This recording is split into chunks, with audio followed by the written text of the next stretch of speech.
We have to tear up the free market playbook, and we have to do so, as I said yesterday.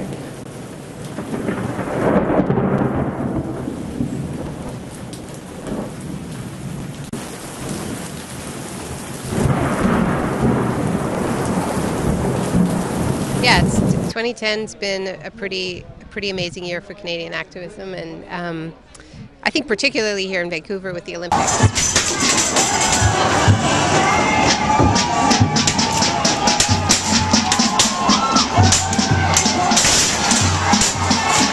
Because it's all been reduced to whether window smashing is effective or not. And I think that as a starting point is fundamentally problematic, because this movement is about more than window breaking, and it's also about window breaking. That momentum certainly carried through to the G20 protests in Toronto. I was there, Harsha was there.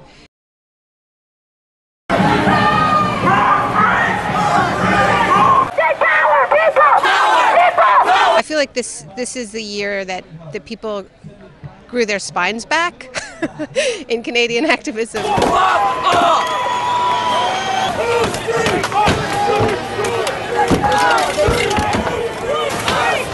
I think through the steady work of grassroots organizations like No One Is Illegal, that's been building back up, and this year it just kind of exploded.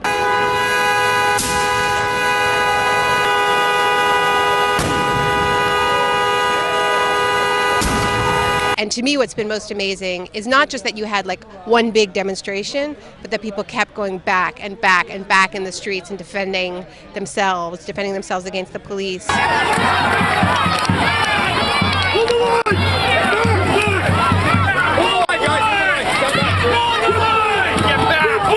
Actually, I'm quite active during the Olympics. It's almost a warm-up for the whole G20 thing. As far as we know, not a single individual and not a single animal has been harmed in black bloc tactics. And that this is one moment that escalates this daily reality.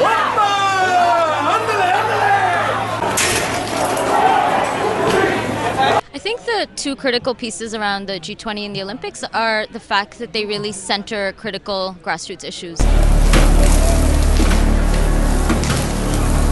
And we saw the same thing around the G20, right? So we're talking about the G20 and austerity measures in a global context, but it brought together grassroots movements in Toronto. So anti-poverty groups like OCAP.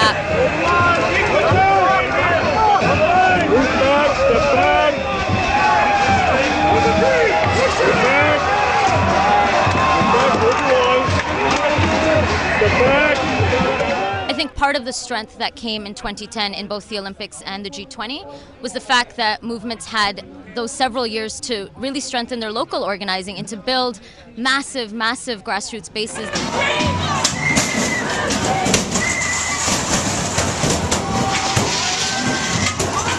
Particularly in the context of the G20 and the Olympics, when we're talking about, especially around the G20, police violence and militarization and police brutality and mass arrests.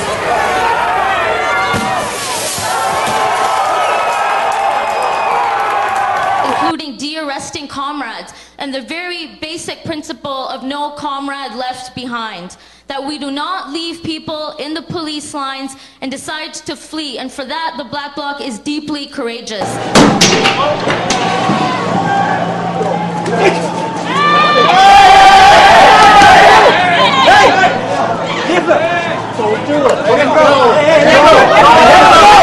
The daily reality for people, so it's really important to tie in these moments of mass protest into daily struggle and daily organizing. The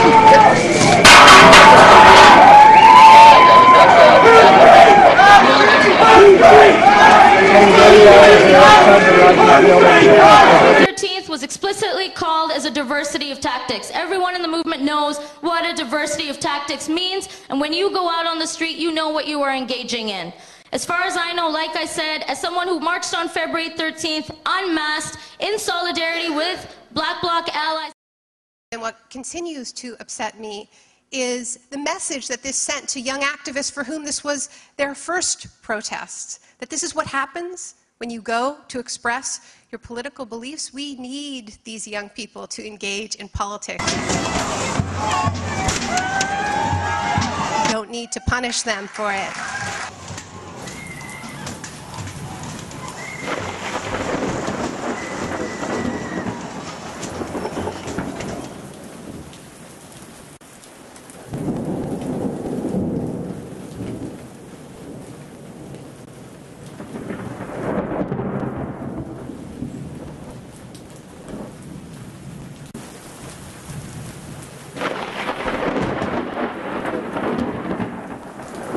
you.